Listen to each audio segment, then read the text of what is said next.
this is our last session here, so I don't want anybody to miss out on asking their most important questions. So, don't be shy. Yes, Bob. I'd like to go back to the 10 fetters, and I have a question, and especially relating to a short passage in the life of the Buddha. Yeah. The third fetter, wrongful adherence to rites, rituals, and ceremonies.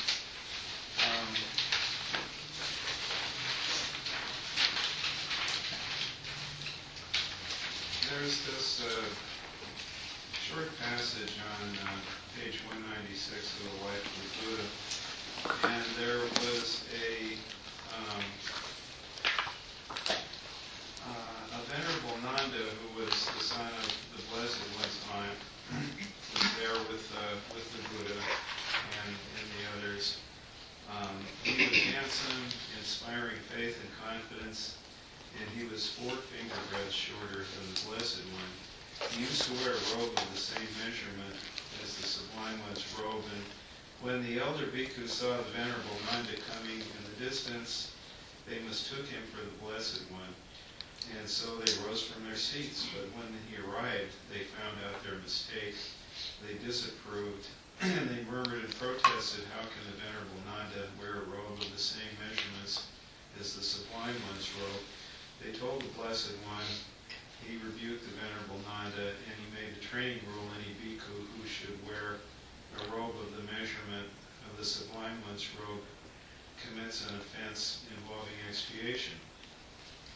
Well, as soon as I read that, my first reaction was that the elder bhikkhus were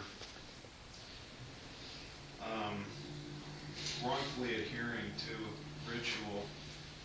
But I thought there must be a reason for this, or otherwise it wouldn't have shown up here. And I've thought about it since, and I just wonder if you could talk about the proper role of ritual briefly.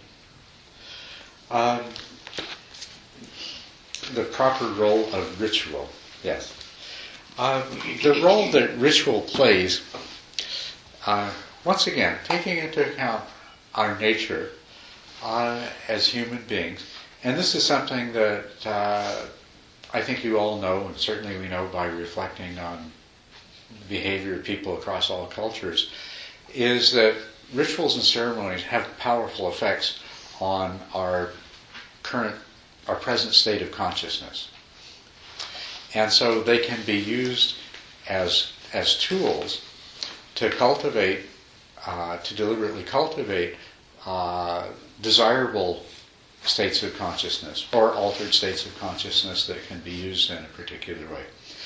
So this would be an appropriate use. So, the process of bowing to Buddha images and bowing to teachers could be regarded as a ritual, could be regarded, and it is by some people. They look at it and say, I'd never do that. But the purpose of bowing is not that you are worshipping, or the purpose is not the effect that it has on the Buddha image, because it's not having any effect on the Buddha image, and it's not the effect that it has on the teacher, because it's not the only effect it's going to have on the teacher is going to depend on to what degree the teacher is still attached to their ego self-image. The importance of bowing is the effect it has on the person who does the bowing. It is their inner acknowledgement of the teaching, expression of respect, and a sort of act of submitting themselves to the teaching and to the value of the teaching. And do you see what I'm saying? All rituals are like that. The Catholic High Mass, the value of any ritual is in the effects it has on the person who is carrying out the ritual. And it can be used in that way, in very positive ways. But what falls away with the stream internet is the superstitious beliefs that we have that the rituals themselves have some sort of power in and of themselves, some kind of power other than what we do with them. Because you can go through rituals mechanically, and if you believed in the other power of the ritual, you might think that, well, it doesn't matter that, I'm not really developing any inner sense of feeling and commitment to the portions of the ritual. As long as I perform it outwardly to the right degree, then it's going to have the effect it's supposed to. And that's a belief in the ritual has some power in itself, or there's some other power that is being invoked by the ritual. But if you recognize that, for example, doing preliminaries to your meditation practice, if you do it and you're not fully present, you might as well not have bothered doing it. On the other hand, if you're fully present, it helps you to get into the right frame of mind and to cultivate the right attitudes, and to, it has an effect on you. In doing it once a day before you meditate is going to have a powerful cumulative effect, but it's not the power of the ritual itself. And even rituals can be done externally or they can be done internally. A person, the same power that the true power that a ritual has, which is the effect that it has on the mind that's performing the ritual, can happen internally as well. There's a lot of attachment to external signs, external appearances. And that particular sutra,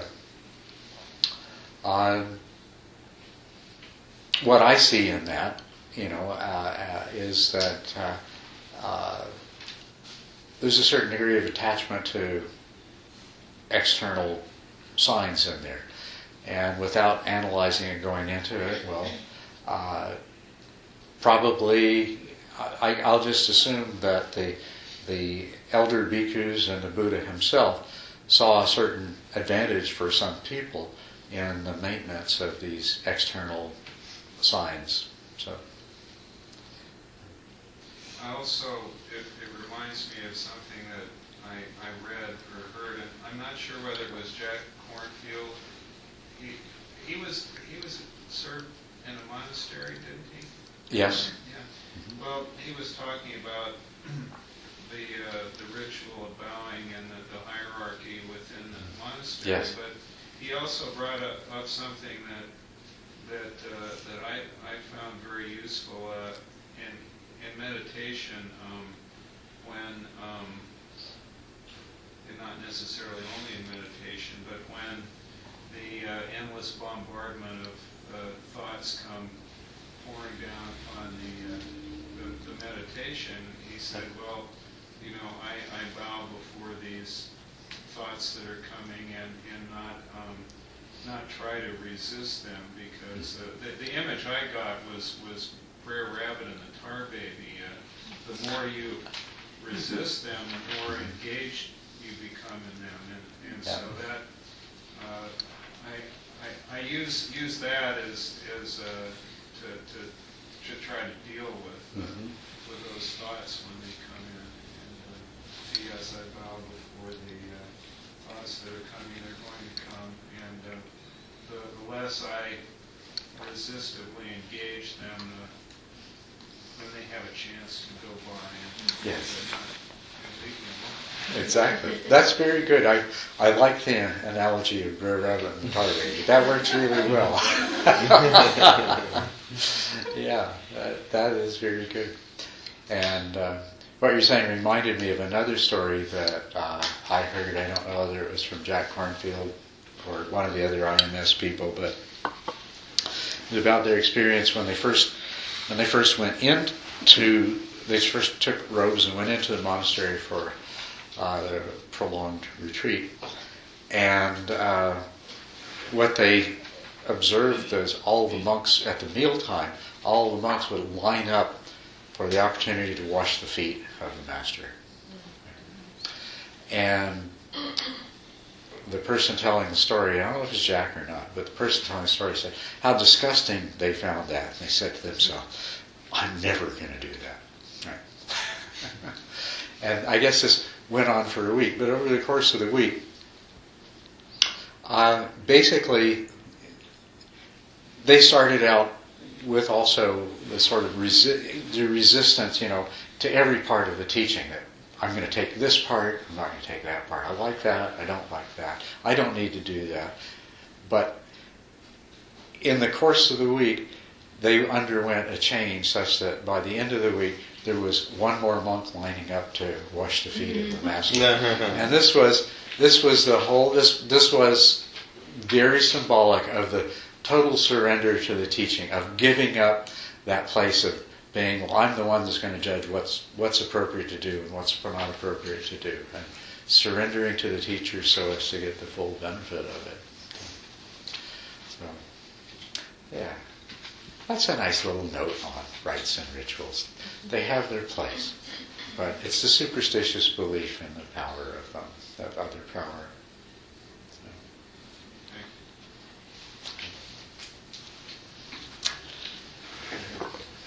Going back to what you talked about earlier today a little bit, but there's a paragraph in here on your handout on page 16. Mm-hmm. The disappearance and separate self. And under that question about functioning in the world, that paragraph says the point is that there never has been either an actual I or a constructed sense of I behind any volition or intention. Mm-hmm. Could you talk about that paragraph a little bit? Mm-hmm. Well, yes, the point that I'm trying to make is we have this feeling that I am making decisions and I am deciding to do actions. And that is an error. That is something that you can experience directly in meditation, is that the intentions arise as though by themselves, from some mysterious place that is not directly accessible to consciousness. And then you can have the tangible experience of your sense of I saying, oh, I decided that. Appropriating it after the fact. That the sense of I and the constructed ego, neither one of them lies behind the intention. Rather, they appropriate the intention after it has arisen. And this is what's confusing when we first are confronted with the idea that the self we think we are is an illusion, because, well, I'm used to being the one that makes the decisions and decides what I'm going to do, and makes one choice over another, and starts to do one thing and then decides to do something else. And that's not what's actually taking place. And what's really interesting is that this has been demonstrated in the laboratory, with some simple experiments where looking at the actual timing of brain activity and the timing at which a person becomes aware, decides that I have consciously decided to do this action. And they compare those and they find that the researcher looking at the electroencephalograph knows before the person does what they're going to decide and when they're going to do it. So what happens is just exactly as I said. A part of the brain, a part of the mind that is not conscious, has processed the information, come up with the conclusion, I'm going to do this at this time. And then the conscious awareness doesn't get the message until after it's already been decided. But the conscious awareness thinks it's making the decision. Isn't that amazing? I mean, it is. It is astounding. And this is something that you find in meditation. In deep state of mindfulness meditation, watching yourself, especially if you're doing something like walking meditation, but it happens in sitting meditation, we're always generating intentions. But when you start watching really closely, you see the intention comes up and it comes from nowhere. And it emerges into consciousness. And then from within consciousness, it gets appropriated to a self that carries out the action. And I just loved it so much when I saw that this had been demonstrated to happen in the laboratory. That there's a good half second or more before the person thinks they've decided to do something, that some unconscious process has already made the decision. And this bears on something else. Where does the decision come from? Well, we have all of this accumulated conditioning. So an event happens, a circumstance arises, there's some sensory input comes in. It gets processed by these different parts of the brain. It gets analyzed, it gets interpreted. And then, based on past conditioning and past experience, unconsciously the brain says, oh, this is how I should feel about this, and this is the kind of action I should take, and that comes into consciousness. And then that part of ourselves, the I-making part of ourselves says, oh, well, this happened to me, and I felt like that, and I decided to do this. But it's all an illusion. And that's what I mean when I say that there never has been either an actual I or even a constructed sense of I behind any volition or intention. Because the constructed sense of I has come after the fact. And that last sentence is amazing. Yes. That's right. Neither any worldling nor any Buddha has ever acted out of volitional mind state that had an I behind it. And so you're not giving anything up. And so often teachers talk about intention, and then I guess I'm sort of wondering how that relates over on the preceding page when it talks about there is no mystery about the causes and conditions. Right effort is the application of mindful awareness and the cultivation of intention. And then it goes on.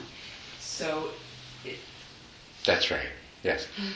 So what I'm saying there is that the intentions that are going to rise in you tomorrow are the ones that are cultivated today. And how are they cultivated? They're cultivated by putting yourself in a position to hear the kinds of teachings and to have the kinds of thoughts and to, it's not a you that's creating those intentions, but in the unfolding process that is your 5 aggregates, as it accumulates the right experiences, by putting yourself in the right circumstances, then the conditioning takes place and the intentions develop. And in this whole process, we need to talk in terms of, well, I do this, I associate with noble companions, I listen to Dharma talks, I reflect on the teachings, I practice mindfulness and everything else. But in another sense, that what we could look at is that that this process that is taking place that tells its own story as being an I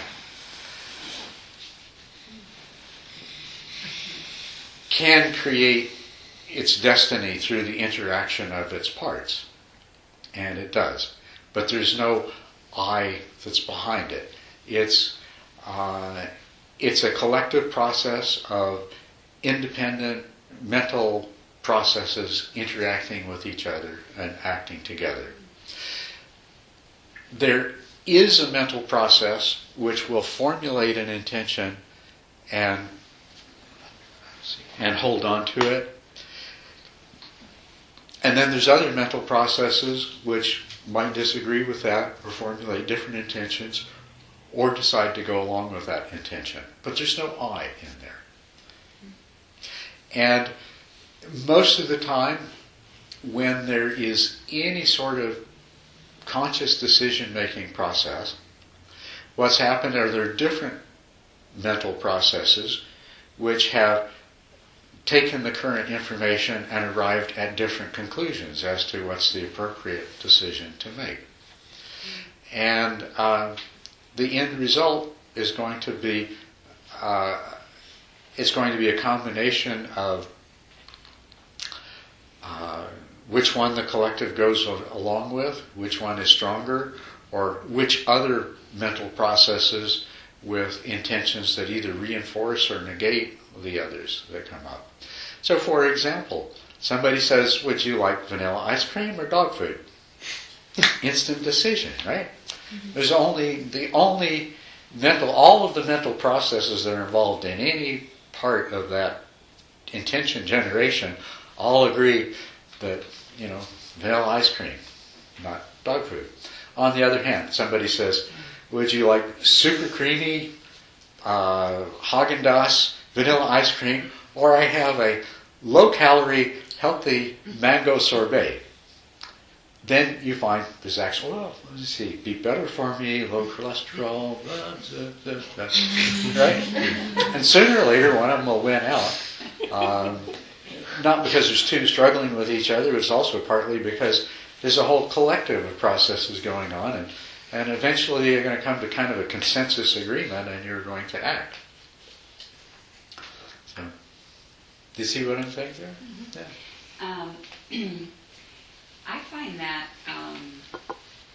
being able to get in touch with that is liberating. It is liberating. It's very liberating. Yeah. And the other thing that sort of echoed in my mind as we were discussing that, I heard a teacher once talking about all the different Buddhas that existed, and said that the Buddha of the future is the Sangha. And I think that resonates with what you've been saying and just said in a lot of ways, that it is a collective energy, that we are, by removing all of the obstacles and things that you were talking about, that we're more available to be in that flow. I love that way of putting it. Yes, the Buddha of the future is the Sangha. Yeah. And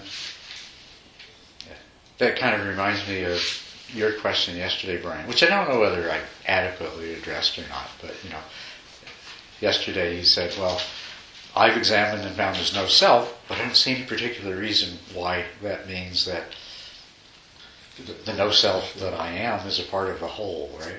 Yeah. But we don't need to think in absolute terms. Certainly in relative terms, though. Don't you see, don't you all see that it is so much better to regard yourself? I mean, this is all a part of seeing yourself and others and so forth like that. And it doesn't have to be an absolute truth. But in terms of a Buddha in the future, in terms of your own enlightenment, in terms of bringing all beings to enlightenment, the more that you can think less of I am a separate self. I mean, me as a separate self, I could never bring all sentient beings to awakening. Oh, defeated before I begin. I'm not even going to bother thinking about it. But if we're all one, and if the whole is moving in that direction inexorably with a force that is just,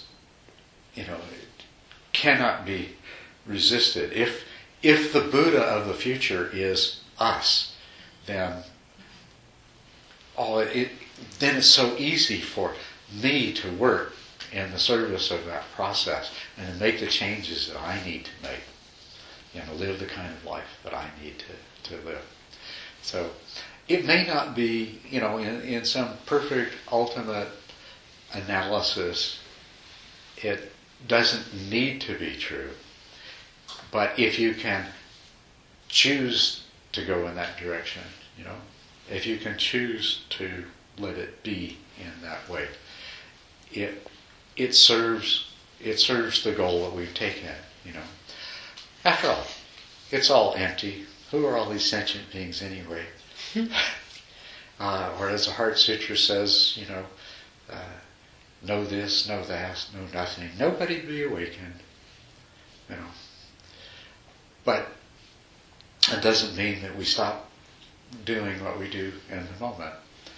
And it doesn't mean that we need to weigh our actions against what we can conceive of as the result of them. So, thank you for that. Can I have one more thing on that? Yeah.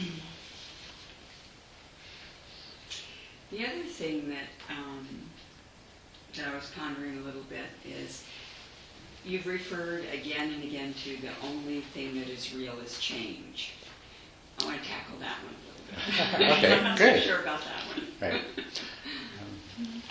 And I don't, it doesn't really matter, but I was curious about it. Because what some other people have said is that our true self that we're looking for is there, so we're just removing things. So I think in the world, and even in our development, it's sort of that process also of just getting out of the way, going with the flow, and that the change is a perception that, and also the linear aspect of it, I'm not so clear about or convinced about either, that it's a progressive change that in a linear way, that is part of ultimate reality. Well, actually what is said about ultimate reality is, sorry, repeat the question. Thank you very much. Yeah. Okay, so it's about change, and you've said that I've said the only thing that's real is change. And then you related that to ultimate reality. And let me clarify that a little bit. From the perspective of relative reality that we live in other words, in terms of what we experience, one of the characteristics of all phenomenal experience is change, absolutely, and inevitability of change. We construct that idea. Well, that is the nature of phenomenal experience. Yes, phenomenal experience is a construct of the mind. But the nature of what the mind constructs is constantly changing. Right? Ultimate reality, what's said about ultimate reality, though, is it is uncreated, unchanging, and unceasing. So that's quite different. Okay. Now let me take this, see if I can pick up the other loose ends in your question and tie it together. You were saying that one of the views is that our true self is something that we need to get out of the way of. And that's very similar to saying that we have the Buddha nature, and what we need to do is remove all the defilements and the afflictions and get the illusory self out of the way for that Buddha nature to be perfectly revealed, to be realized. And that's very true. Now, as this relates to change and to the timelessness of ultimate reality,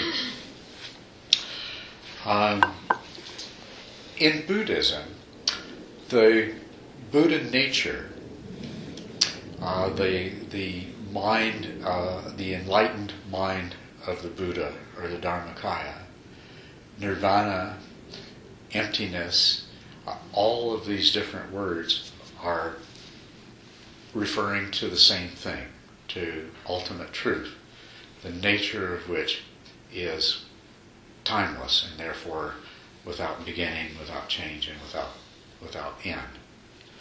And so, yes, the Buddha nature, as one of our ways of talking about ultimate reality, is absolutely changeless. It's unconditioned, and it is not subject to change. But all of the stuff that covers it over is made up of the stuff of change. So these things are not in conflict with each other. Okay? They're in agreement. Yes? There was one more section that she talked about it happening in a linear fashion. Oh, the linear. Yeah, I'm sorry. I think the reason that I neglected that is I didn't quite get it. Maybe you could speak a little more about. Yesterday, someone in this room mentioned our knowing and our path as being recursive, maybe, Yeah. as opposed to linear. And I've noticed, and this is totally my dual brain, Mhm. my brain working in duality here. But I've noticed that the Buddhist traditional teachings are mainly a male lineage, even though the Buddha was very, open to females and women being involved in it. And what you've been guiding us in your teachings for so long is, knowing how this mind works and accepting that and working with it, not being resistant to it. And I do find that my mind as a woman, and a lot of women I know, we do have a mind that it works in a more recursive way, where things are circular, where things are sort of cluster related relationally, and not so much a linear progression on the path. So I don't know if that's what you were... Well, I'm curious. I'm curious Mm-hmm. because we did touch a little bit on that. Well, it seems to me that men's and women's minds both work very much recursively and in terms of clusters, and there's a whole holistic side to that. I think the main difference is in our way of, in the emphasis we put on things and our way of expressing them. Because women's mind, as much as men, recognize, even though not necessarily linearly, that there is progressive transformation within the dimension of time. And I'm not sure of that. You're not sure of that? I'm not. I'm not sure that I'm not sure that a lot of human minds do. And I'm not saying that really in a critical way. Mm-hmm. I'm just saying that it's just something to be aware of when we're interacting with others. Maybe they're not, but wherever I look, my mind is able to recognize that in the dimension of time, that there is this, an arrow of time, and that there are,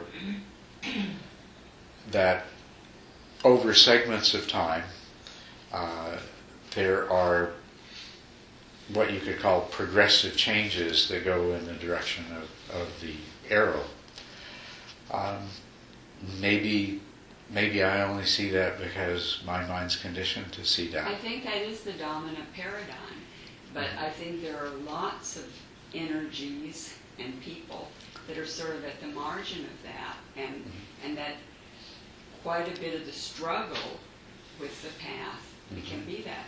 And I'm not saying any good, bad, right, wrong. Right, I'm just yeah. saying that does seem to be how energy is organized in some aspects, that it's not linear, and that can be a source of additional suffering on the path if that isn't recognized. That's all I'm saying. I think that's a very reasonable thing, maybe a very important thing to look at more closely. Because yes, all of these Dharma teachings that we have are predominantly from men, that's true. And even the minority that are from women who are deeply embedded in the male Dharma culture. And so even though they may reflect a lot of linear thinking, maybe that's acquired. Now I do think that all minds share the same kind of processes, but at the same time I I do agree with you that some are on one end of the spectrum and some are at the other end of the spectrum. But yes, to the degree that excessive linearity in the expression of the Dharma is an obstacle to people, to any people, then that's something that needs to be looked at and addressed. And perhaps within the accumulated literature of spiritual teachings that already has been, and could be drawn upon to do that even more so. And if you're somebody that is sensitive to that, then you'd be a really good person to put some energy into it, or anybody else who is sensitive to that aspect. Too. There is a Buddha teacher out there in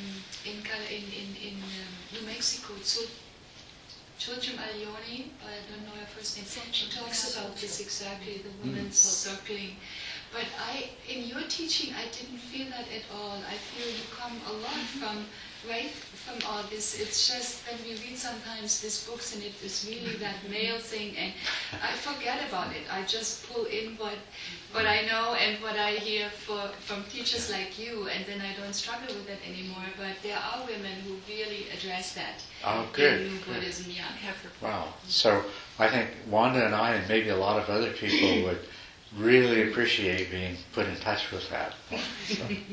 So But you are in touch with it. well, I could be more in touch with it.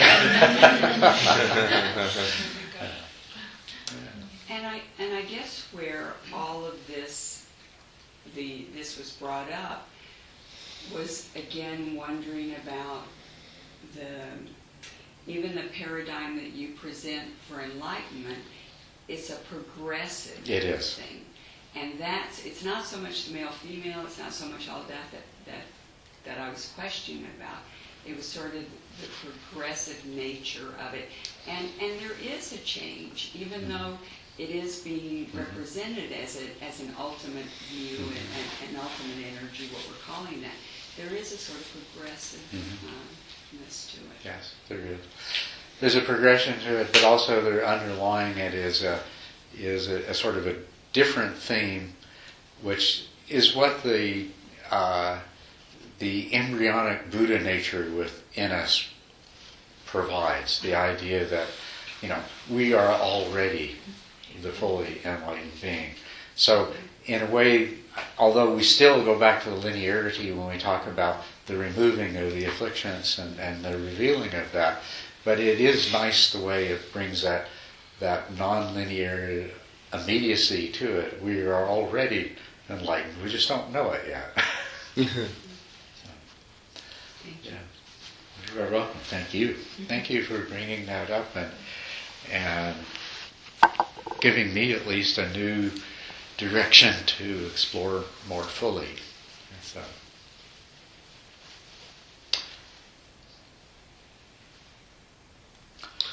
I had a question about karma. Yes. And what we were talking about yesterday in terms of reincarnation. You said, yes, that energy may return, but it may not return to that individual or that individual in the form of some type of an identifiable personality, but rather be dispersed among different different beings. And I've been thinking about whether karma works that way. When we pass on, and that is the karma also redistributed among different people, or sentient beings?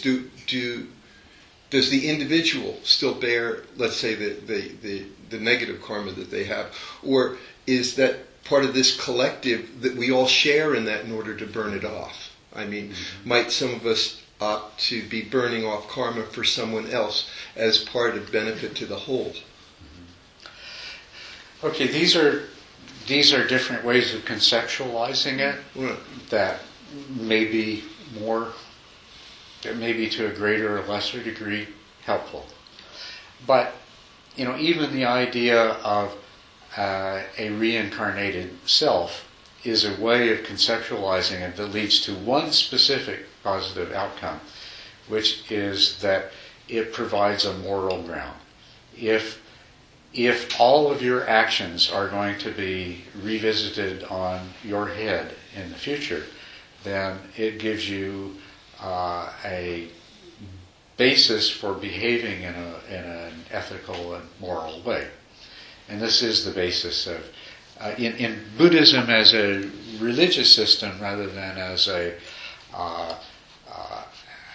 practice of high-level virtuosos, then this is the role that it plays. And even giving that up, we can come up with a lot of other conceptualizations to help serve similar or different purposes. But just to take some fairly straightforward, obvious things that maybe can help us to get a little bit of handle on the same difference paradox. I mean, let's call it that. You know, if the self that I think I am doesn't even exist, then obviously, you know, it can't inherit my karma in a future incarnation. Right? Mm-hmm. Right? Mm-hmm. So then, who or what does, and what is the carrier of that karma? But you know, one simple example, not a really good analogy, but it gives us an entry into this, is if you watch a wave moving across the ocean. Do you know how waves work? Does everybody know how waves work? Not necessarily. Okay. When you look at a wave, like there's waves coming in, way out in the distance, you can pick one wave and you can watch it, and it moves and it moves and it moves in until it disappears on the shore, or goes out of sight in the other direction or something like that.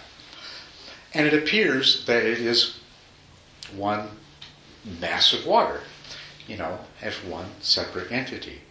But if you go and if you were to get into the water and see what's actually happening in the wave, the water doesn't move, or the individual water molecules actually might, well, they're sort of moving all around actually.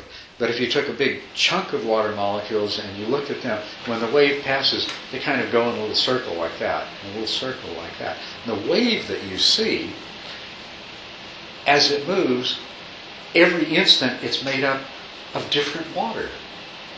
The water does not move. The wave is a pattern of energy. And there's always different water involved in it. But there is an energy pattern, and that's what you see. Right? So that's something of the idea. The other thing, have you ever watched a rapidly flowing stream, and you'll see it'll form a little whirlpool and it'll stand there, and it disappears, and then a little further down, there'll be a whirlpool coming, and it disappears. Mm-hmm. Now, the whirlpool, while it's there, is just like the wave. It's different water. It's just a pattern of energy. What's even more interesting, though, is that pattern of energy can cease to be in the form of a whirlpool and then reemerge somewhere else and create a new whirlpool. So you have, in that particular example, you have not only the material substance being constantly replaced, but you have the same energy taking a particular form. The energy doesn't disappear, but it ceases to hold that form and that pattern, and then at a later time it resumes there. And this is, I think, a better analogy for what's happening when beings come into existence as the five aggregates, pass through their life, disappear, and then another being comes. But it inherits the energy. The energy, but more than that, it inherits the energy that has the particular capacity to create once again a similar pattern to what was there before. But too, if you've watched the stream, sometimes the energy of a whirlpool doesn't reemerge as one whirlpool, but as two or three. Right? And sometimes the energy of a whirlpool could turn into a wave, or if there's an obstacle, it could turn into a standing wave that doesn't move with a big pit, whirling pit on the other side of the obstacle. It's all the same energy, and it's never the same water. Wow. It's just taking different forms. So these are things from the realm of the physical world that might help us a little bit to grasp the mystery that lies behind the appearance, the appearance of an entity, a self, and to recognize that it's only a pattern temporarily sustained, and the substance of it is constantly changing, and it doesn't have a substantial existence ever. But the energy and the patterns can reemerge. It's all part of the whole, It's and where do you define the edge of the whole? Is it this piece of river, bank to bank, the whole river, maybe all the water in the world, maybe the whole planet? Well, maybe a whole solar system that allows this kind of planet with water on it to make whirlpools. Or where do you draw the line? But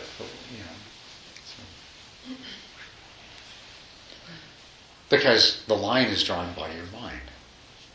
It doesn't exist.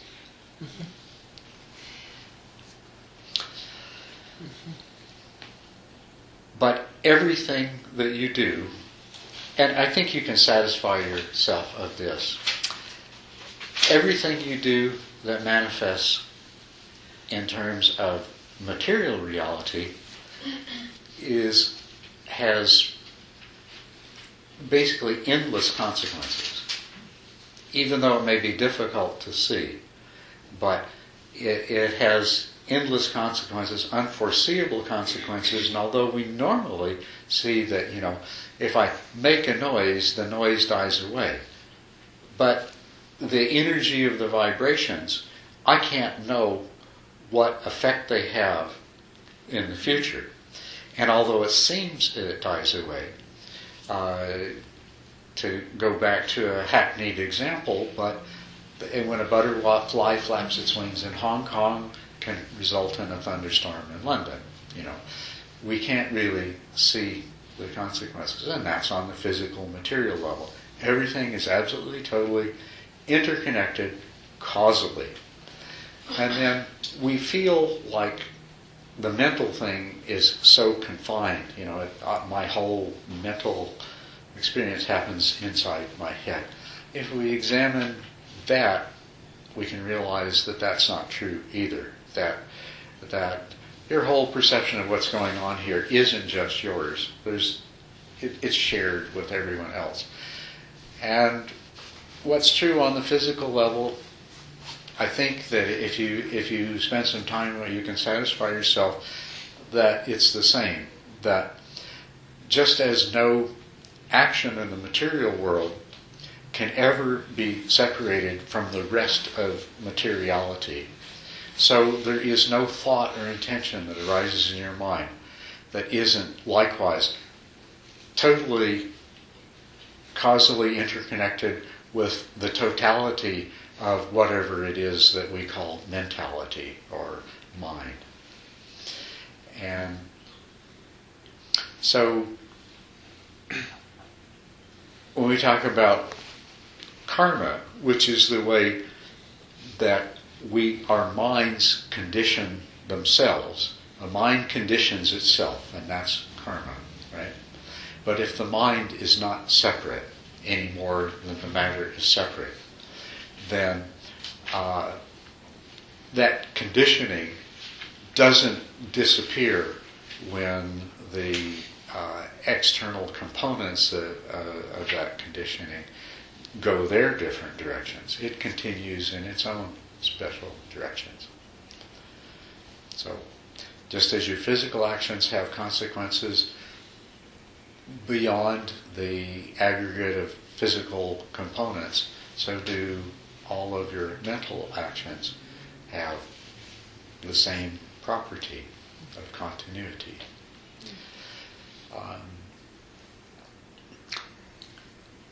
And as your understanding, as your wisdom through direct experience grows and increases, through this process that we've been talking about, this becomes clearer and it becomes less of an intellectual exercise and more of an aha realization of, well, of course.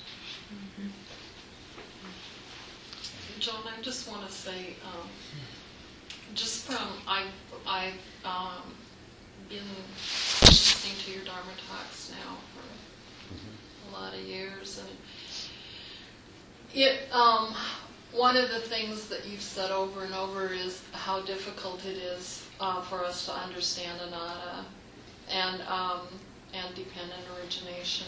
For me, has always been mind-boggling, but this piece that you've put together comes closest, and it's just like, so thank you so much for the time and effort. You're welcome. Yeah. Guess I'll do some more of that. Thank you.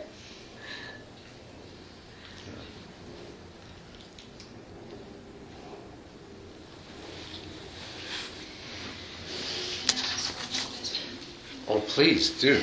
Yeah. And we've got another 50 minutes to go. How you teach and how you make it applicable. Yeah. More and more, this is really, really helpful and wonderful. I have a small question too. When you talked earlier about the part of the unconscious mind which makes the decision before we consciously make that, how is that, and if is it in any way related to intuition, or what is intuition? It is very much related to intuition. Okay, so the question is speaking about the way that decisions and intentions will emerge from unconscious mental processes. Is this related to intuition? And it is very much. And that's a really good thing for us to talk about, because as human beings, we have all of the conscious, discursive, analytical, intellectual thinking that we do. And this is a very important part of what we are and how we do things. Another component that we have is the emotional. We're equipped with all of these different emotions, and some are very positive and wholesome, and some can have, some are less so and can have other kinds of results. And then what we have is what we refer to as intuition, and it means to know from inside. And it basically, I think when we say intuition, don't you naturally mean this is not something that intuitive understanding or intuitive movements of the mind are the ones that aren't the result of conscious, analytical, discursive thinking, right? They come from some deeper unconscious level. You have a feeling about somebody, or you have a feeling about whether you should do something or not. It's something that comes from inside. You don't quite know where its origins are, but it provides you some guidance. And let me point out to you that it's very similar, your worldview, the way you automatically see things and the way you automatically respond to things. This is also has that same flavor of intuition, right? So we can intellectually examine what's presented to us and analyze it and draw conclusions about it. But most of the time we don't. We intuitively interpret what the circumstances we're in and the way we react to it. So what we're calling intuitive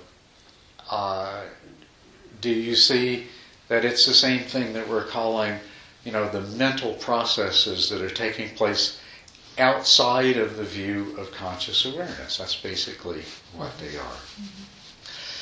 And I would suggest to you that if this is your mind, the part of mental processes that you are actually conscious of is like this tiny little sliver up at the top. Mm-hmm. And everything else is beneath the surface of consciousness. And it can rise into consciousness and it can affect what's going on in consciousness. And it does constantly.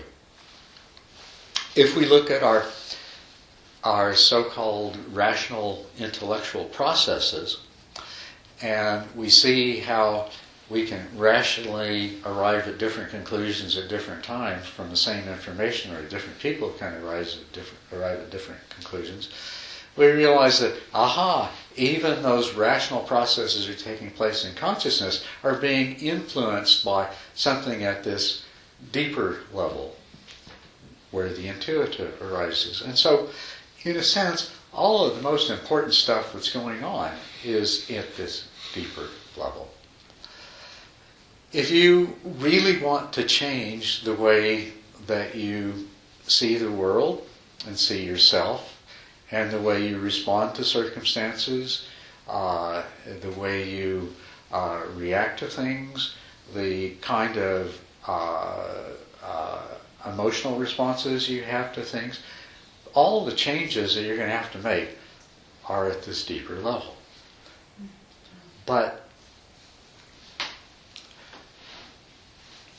every experience you have and every thought you have gets incorporated into that invisible collection down there. And that's where it's generating all of the results. Yet, all that you have to work with is this little sliver at the top. And so you've got to make the absolute best of that. Another way to describe making the absolute best of the little small part of your mind that is available to conscious awareness is called the practice of mindfulness.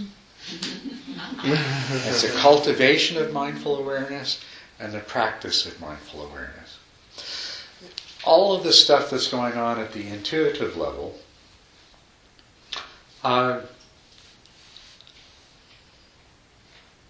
can benefit by having the light of mindful awareness shone clearly upon the processes that take place and the results that they produce. And that's what you need to do.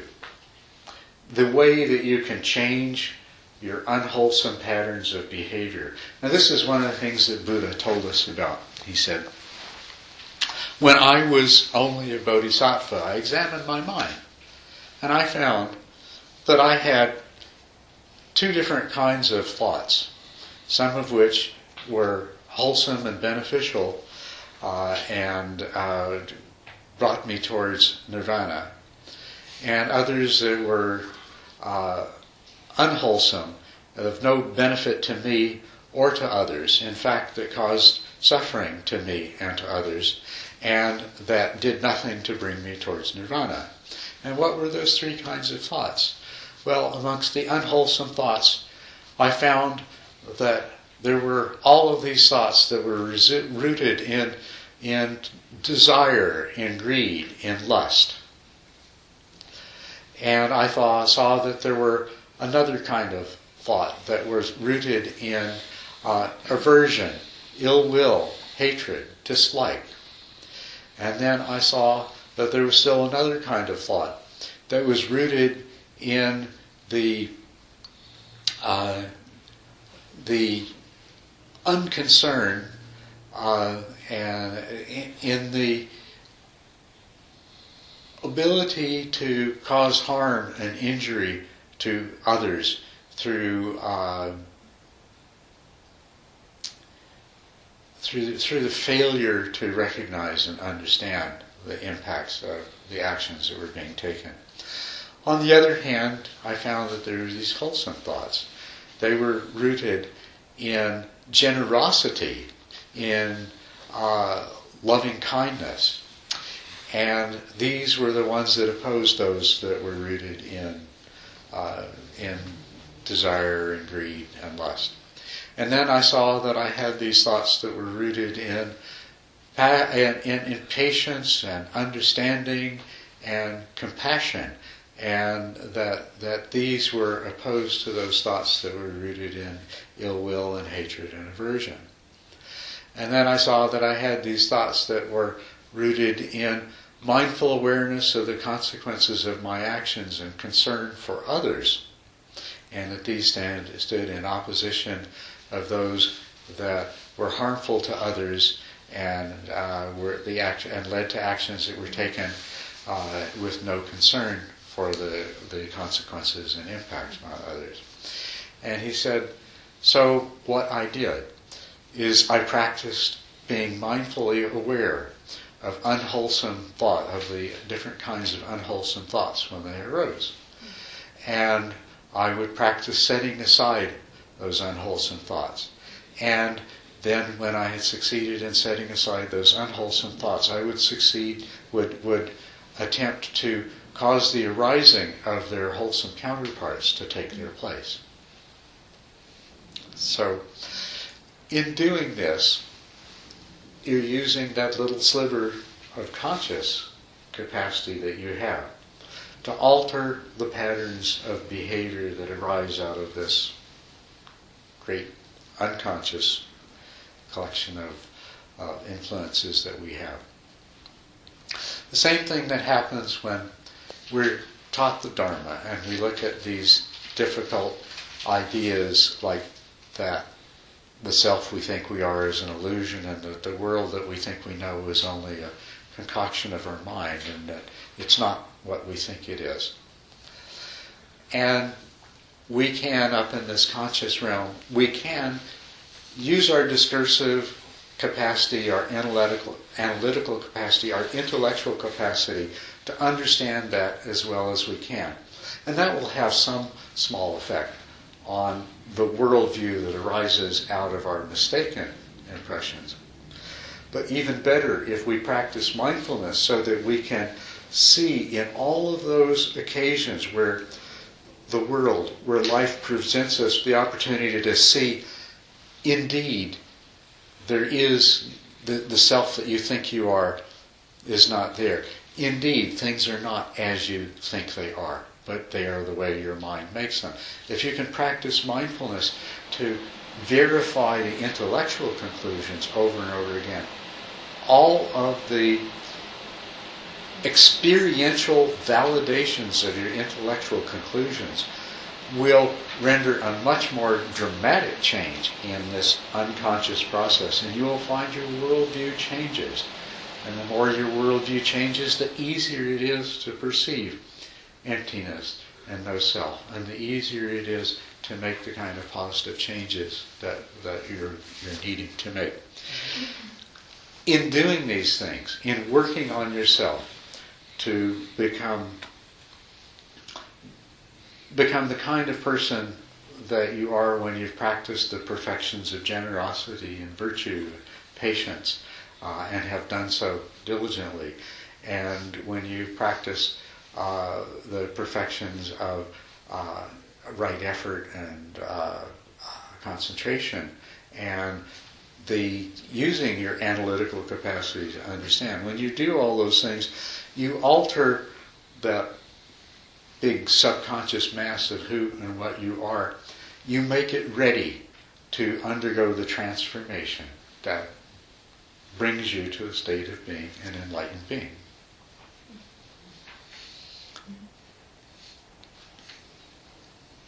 So it's all about our, right now, as a worldling, a person's intuition is not serving them very well, because it is based on some mistaken notions, and it is riddled with unwholesome conditioning. And so it is our intuitive level of functioning that we're seeking to transform. And we are transforming it. We're literally pulling ourselves up by our bootstraps, because the conscious being that we are only has that little part that's in the arena of conscious awareness to work with. And when we look at the problem that's constituted by this massive unconscious and this tiny bit of consciousness, we say, how most effectively can I utilize this? I need to develop my mindful awareness to the greatest degree possible. Then I need to apply my mindful awareness in the most effective way possible.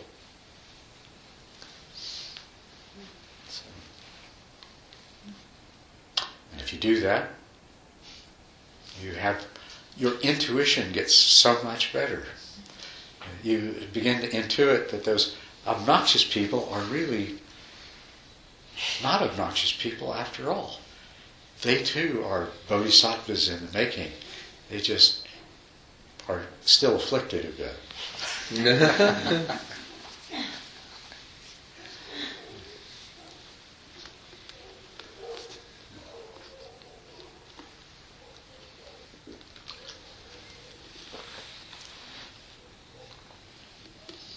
Do you think we can change the world? We are. Why not? Why not? We've got nothing to lose, right? Because, you don't have to wait until you become a stream enterer or a Buddha to have less suffering in your life and more happiness, do you? And you don't need to wait till then till you have more wisdom either. I mean, it's all, you can have it beginning right now, and with every day that goes by, you can have more of it. And the more of us that do that, and the more we're going to make other people say, I like that. I'd like some of that too. So strive diligently, for things change so rapidly, and we don't know how much time we have. I don't mean you don't know how much time you have. I mean the entire human race doesn't know how much time it has, and we don't know. So there's not a moment to spare, really.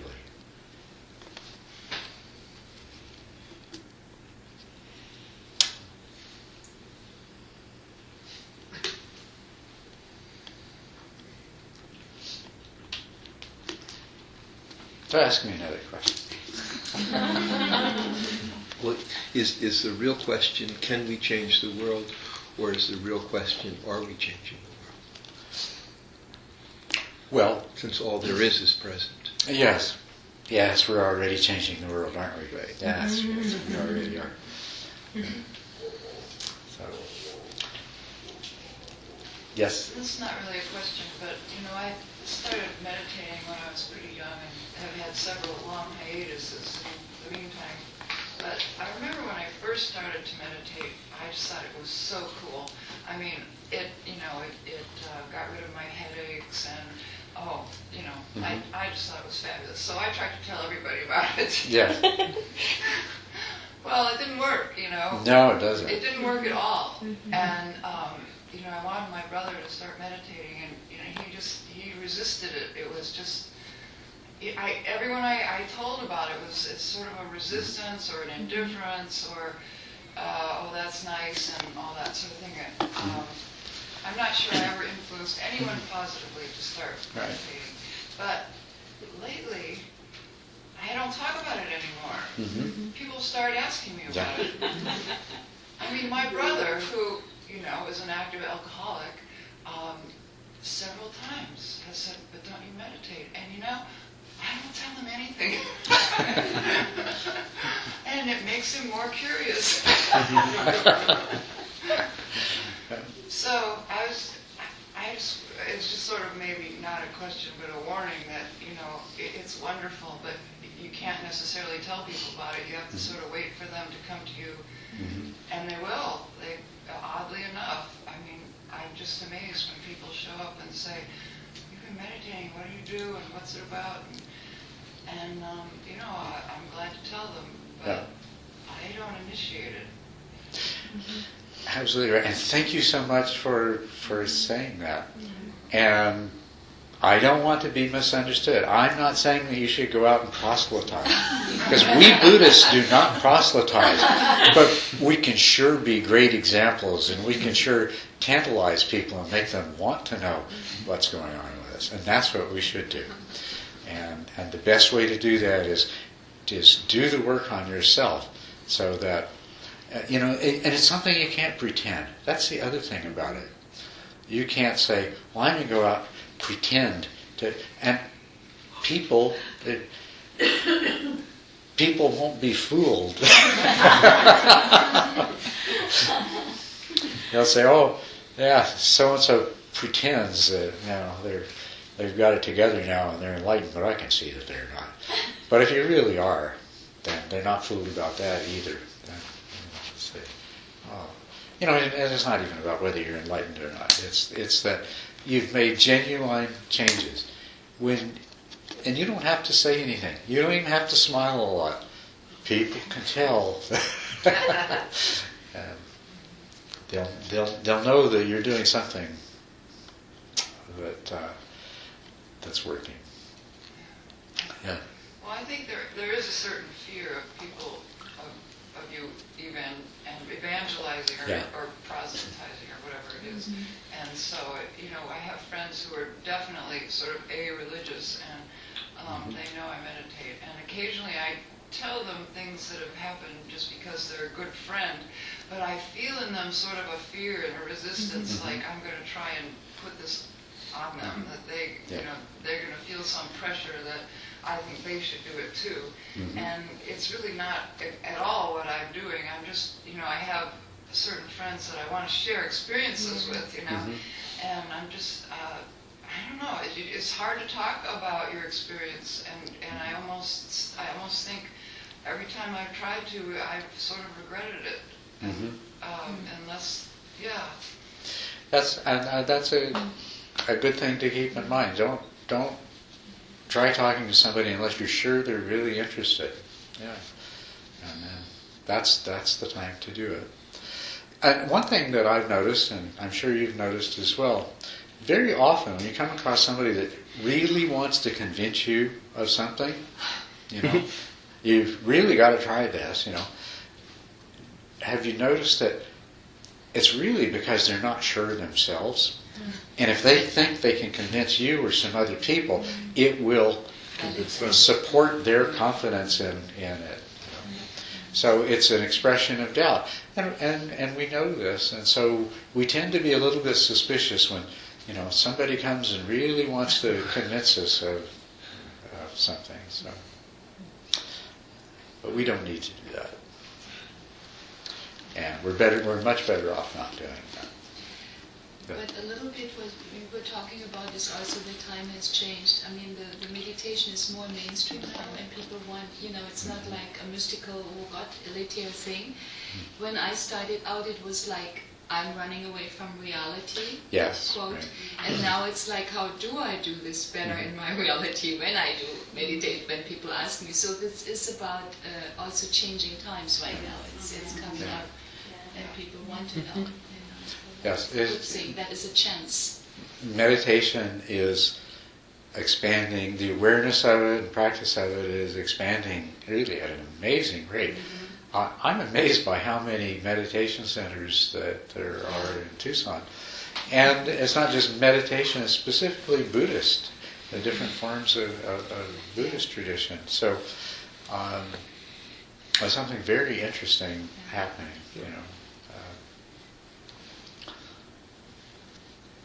Don't know if I have the name right. I think it was the historian Arnold Toynbee. There's a quote from him that he said, that the arrival of Buddhism in the West was going to be one of the events that was most memorable events in the history of the future. And I think that that's true, and I hope it's true, because it is, as far as I can tell, it's the antidote we need for the disease that we're suffering from. And it needs to take on a new form that's appropriate to our society and our people. It also needs to become widespread. We really need to become a society with Enlightenment oriented values. People who live their life based on the principles that lead to a much more genuine and lasting happiness than the principles that they operate on now. And that's certainly what I hope to see happening. But for that to happen, the way Buddhism is in most countries, there's a popular religion, and then there's the virtuosos locked away in their monasteries, being supported by people who give the monastery money to create merit so that maybe they can get lucky and come back and become a monk, right? So, what we need is a lot of lay people who work with other lay people. It needs to become the mainstream values and the mainstream practice. Yeah. Well, I've been, I deal with all kinds of people in what I do, and some of them tend to be fundamentalist Christians, and I don't dare tell them that I have Buddhist leanings. Right. I don't know if I'm a Buddhist yet, but I definitely do Buddhist practice, and I pretty much believe everything that's said in the Buddhist practice. And so, how do you deal with people like that besides just never telling them?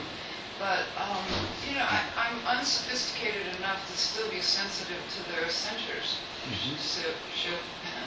And then the whole thing of, that it's the work of the devil, and,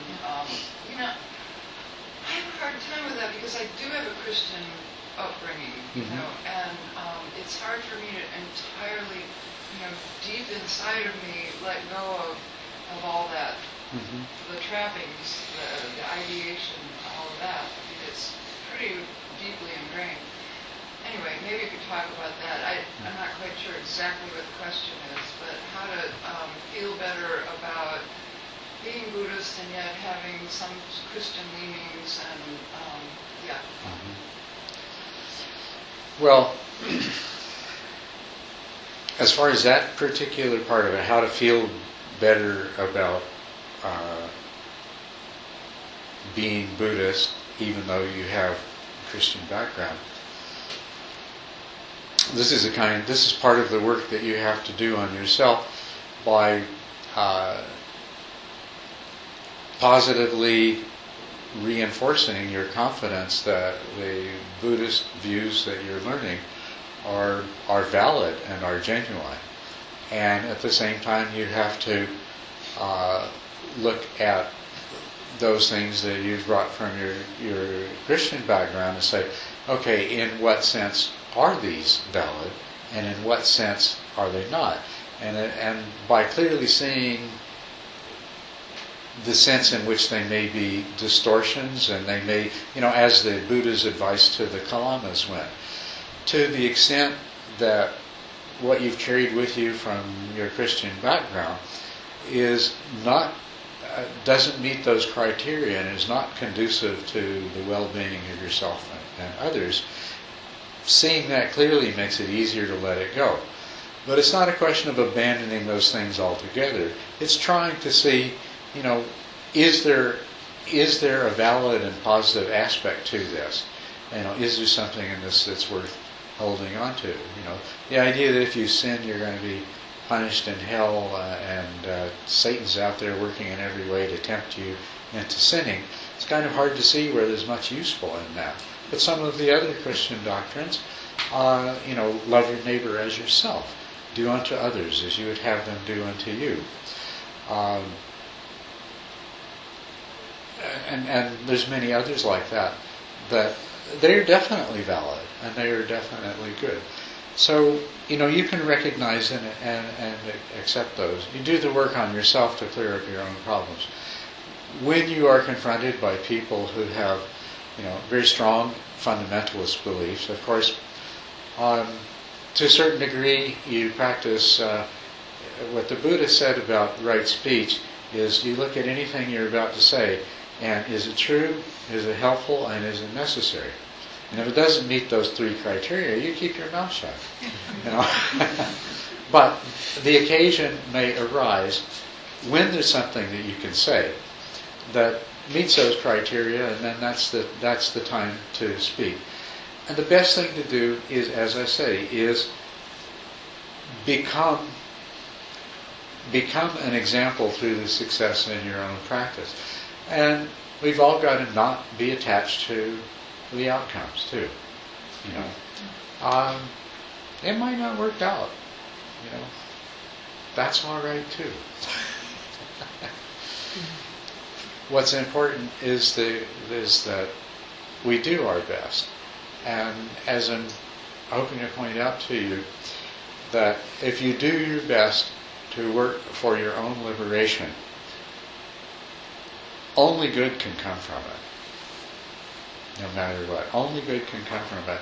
And if you work for your own liberation for the sake of all other beings, you only increase the probability of your success, and you increase the amount of good that can come from it. So, and yes, so just accept, to learn to love the fundamentalist who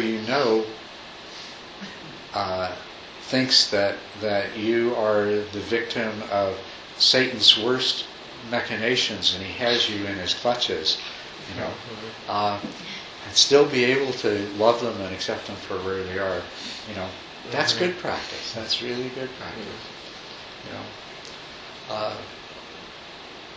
A lot of you know Allegra, who lives with us, and she's a practicing Buddhist. And my mother is also living here. And my mother is a Christian who tries to be very accepting of my Buddhism. But the other day, she gave Allegra a book that opened to a page talking about how the Buddhists and the Hindus have the whole thing all wrong. But that's all right. That's where she's at. She does her best to accept me, and I love her for that, even though there's a part of her that can't quite accept this. So. She worries about your poor soul. I'm sure she does. And I'm so thankful for that, because I quit worrying about it a long time ago. Somebody's got to do it, right?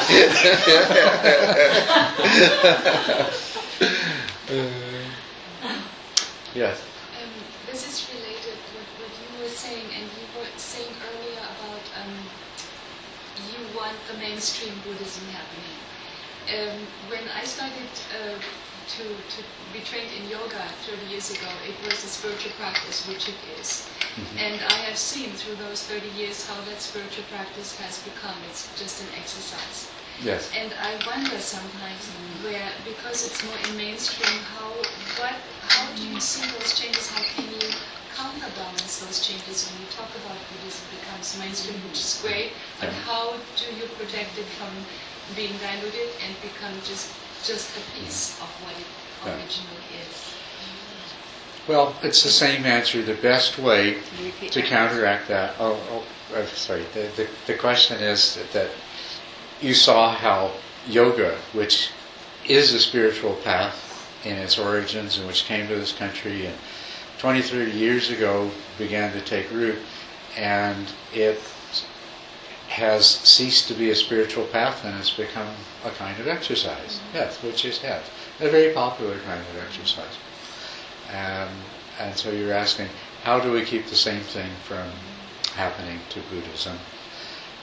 And the answer is the same thing. By those of us who understand that Buddhism is more than a way to improve your ability to cope with stress and your productivity at work, and to lower your blood pressure, and to have better relationships, and to work through some of our neurosis. For those of us to see that it's more than that, and to practice that, we will hopefully not just keep the flame alive, but spread it by being an example. The same thing is happening in Buddhism that happened with yoga. We have some huge and very influential meditation centers, and and this is not faulting them at all, because it's wonderful what they have done, but they have turned insight meditation into more of psychotherapy than it is a spiritual path. Right. It's a way of doing work on yourself and dealing with your neuroses and things like that. And that's good, that's good, but it's more than that. And just as yoga is more than a way to make your body strong and flexible and healthy. And we don't want that part to get lost. So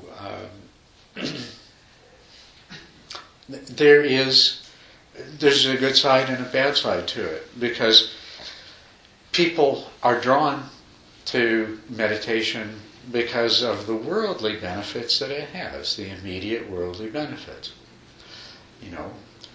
Young guys take up meditation because they get to go out with girls that are into meditation.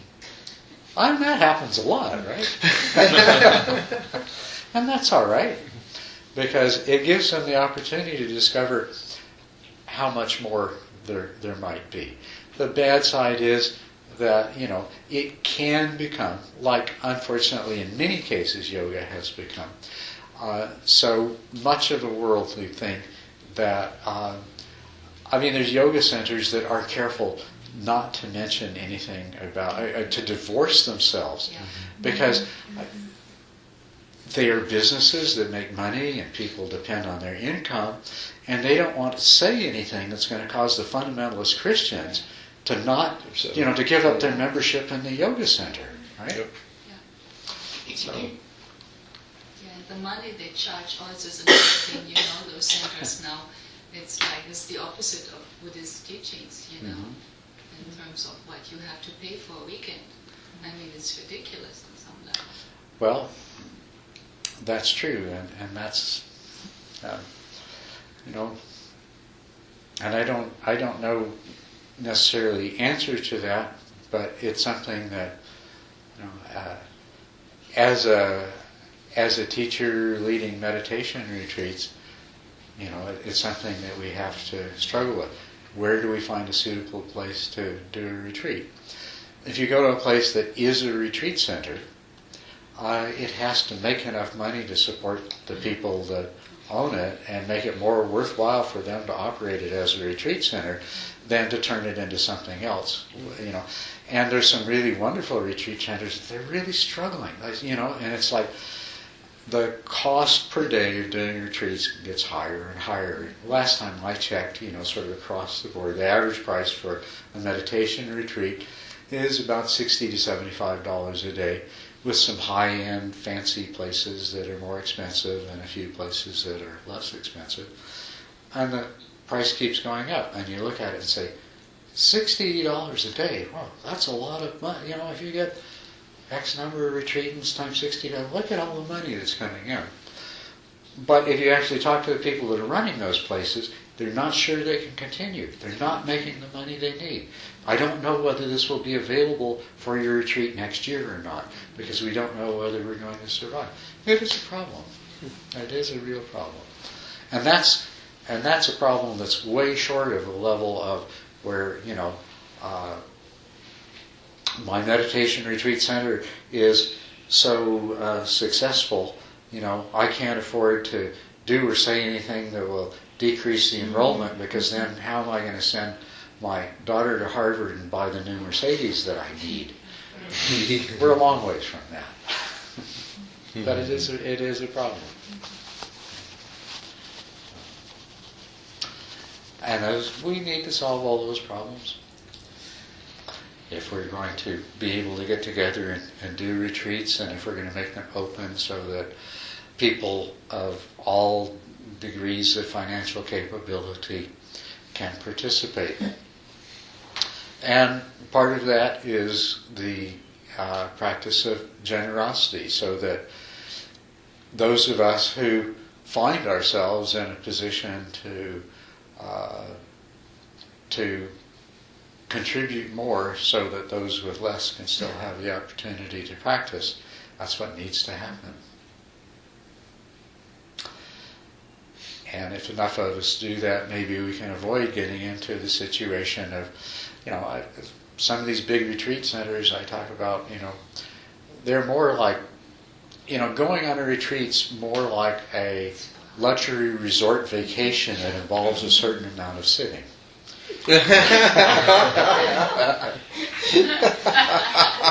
And that's all right too. I'm not saying there's something necessarily inherently, intrinsically wrong with that, but that is part of the marketing, And I deal with that too. There are some very wealthy people that attend the retreats that we do in California, and in order to keep the cost as low as possible, we use a place that's donated by a temple, and it's very, very simple accommodations and crowded quarters, and people have to, and of course, very wealthy people are used to comfortable accommodations and everything being looked after. They freak out. What's that? They freak out. They freak out. Yes, that's exactly what happens. They freak out. They get to work through some good stuff in there.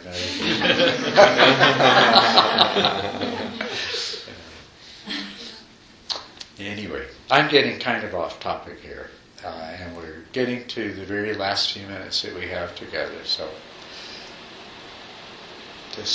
I'd better turn it back over to you and see what questions you have and what things we need to talk about.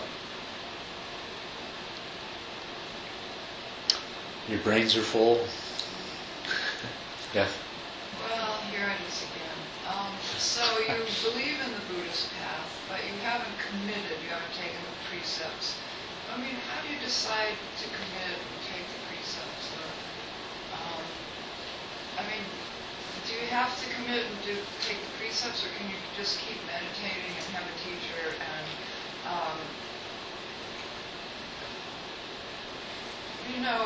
as part of me says taking the precepts is part of a religion, saying you're a Buddhist is part of a religion, whereas if it's true, then it'll be true whether I say I'm a Buddhist or not.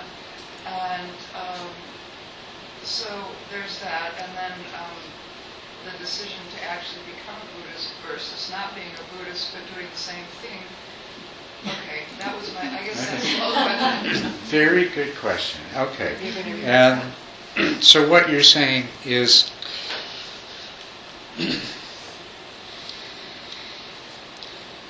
how important is it to engage in a formal ritual or ceremony of taking refuge and taking precepts and declaring yourself a Buddhist? Because you could use the precepts and follow the precepts in your life, and you could pursue the training and study the Dharma without ever engaging in a formal ceremony, and you could likewise do the practice without ever formally announcing, I am a Buddhist. And this kind of goes back to Bob's question of what is the value of rites and rituals and things like that. Many people find it very helpful to do a ritual or a ceremony, to formally take refuge and take precepts. It consolidates something in their mind to do that. And it's very helpful. It maybe gets them off the fence if they've been on the fence. Well, if I don't feel right about doing that, does that mean I'm not ready, or does that mean I'll never feel like doing that? Or It doesn't necessarily mean any of those things. You know, there's no reason why you need to do that. Maybe you're not ready, and maybe someday you will. Maybe as time goes by and the more you practice, the more clearly irrelevant some superficial act like that will become. On the other hand, you might come to the point where you feel like that it's going to be very helpful to you, and you want to do that. And you want to make the formal declaration that, well, I am a Buddhist. The same thing beyond just taking refuge and taking the 5 basic precepts are that, you know, I said that for a person who, those people who are really interested in pursuing this for the sake of enlightenment make a much greater commitment to it. You know, they commit their whole lives to it. And some people, in order to do that, they find it helpful to take a further set of precepts and to make a formal declaration that they are a dedicated lay practitioner. Still others will give up everything and take up robes. That doesn't mean that any individual person has to do any of that, but it's there for you to be helpful to you and to use. Now, whether you formally take precepts ceremonially or not, the keeping of the precepts as a practice, as a mental training, and as a way of making absolutely essential transformations in your personality and in yourself that will allow you to succeed, that's something that you do need to do. You cannot, whether you do it formally or not, if you think that you can neglect the practice of virtue and the keeping of precepts, not for the sake of precepts, but for the sake that keeping them has on you, then you're mistaken. You will not be able to proceed very far without that. But formally, that is up to you. If it doesn't feel right to you, don't do it. When it does feel right to you, do it. well, I don't know if it's some sort of misplaced arrogance or feeling of independence or something, but it's hard for me to say I'll be part of this. Mm-hmm. I don't know what it is exactly, actually. I don't know what it is. Yeah, but another thing is, as a teacher, if someone has taken the precepts and declared themselves a Buddhist, I mean, do you take them more seriously? Do you work with them more? Or, I mean... No, I take everybody seriously. Okay? So it's not, in terms of that, it's not going to make any difference to me as a teacher whether you've formally taken refuge in precepts or not. But there is a certain obligation that I feel if you take the more advanced precepts of a dedicated lay practitioner. Part of that ceremony is a commitment that we make to each other. And I value that, and I respect that, and I'll do my best. So I will feel like I need to be more available to you, and I need to provide more guidance. I have a limited amount of time available, right? And energy. And if I know that a person has made that kind of commitment, you know, they basically said, you know, I'm making this my life, and everything else in my life is going to be secondary to this. And if I'm the one that carries out the ceremony in which they make that commitment, then I want to support that in every way that I can.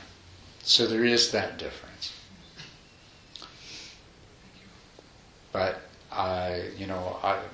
as far as the other part goes, I take everybody as seriously. I do everything that I can to help them and answer their questions, and to respect where they're at. I'll help you in any way I can, even if you're just in this for the stress reduction and a little bit of personal psychotherapy. I'm going to help you as much as I can to reduce your stress and solve your problems.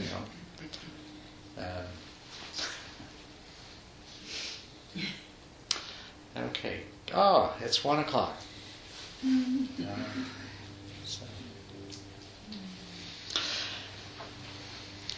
I hope you've enjoyed this as much as I have. I really, sincerely have. And I hope it's been helpful to you. I hope it's been inspirational, because you have certainly inspired me to keep on doing this. I thank you all for the positive feedback that you've given me. And of course, I welcome any critical comments that you may have as well. Thank you very, very much. Thank you. Thank you so much. Please keep teaching.